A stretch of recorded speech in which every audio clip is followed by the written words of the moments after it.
Hi! Si Cabong Concha po ito. Narito ang mga nominado para sa Best Vlogger featuring documentary vlogs. We are Don Wonders and Wonder mula sa Riyadh region.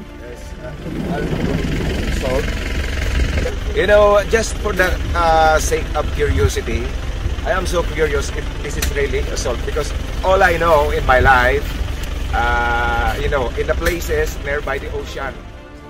In the Glenn southern part Fraga of Saudi TV Arabia and mula not far sa from the Riyadh Lebanon City. border is the small village of Rijal Alma. The town's name literally the meaning, the brightest man. Ito nga ay isa soon to be a UNESCO World Heritage Site and one of the most historically important villages dito sa Middle East. Kung nako-confuse pa rin kayo, ang ibig sabihin Rijal ay isang lalaki. Ito pa Carla and King mula naman sa Makkah region.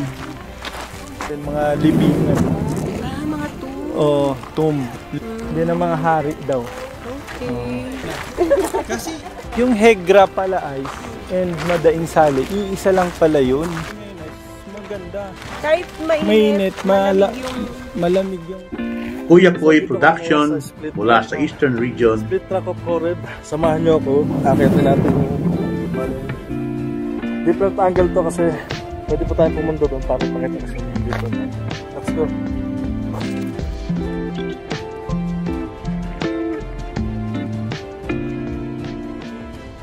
Mark Kidlat Channel mula naman sa Medina region. Sa Red Sea.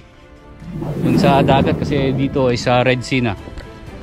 Yung dagat, tumawid siya, dito siya napadpad. So dito siya tumambay ng 10 years.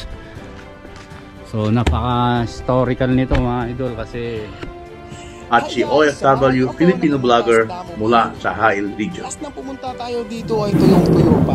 Ngayon, kitang-kita nyo naman na nagpakita na ang dam matapos ang pag-ulan. Bahagi ito ng kasaysayan ng dating kaharian ng Hill ng ating tatalakayin ngayon araw.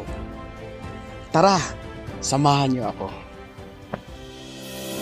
Nominee will be judged and will be voted by the FSCC board members and will be announced in November, followed by the top 100 vloggers in December.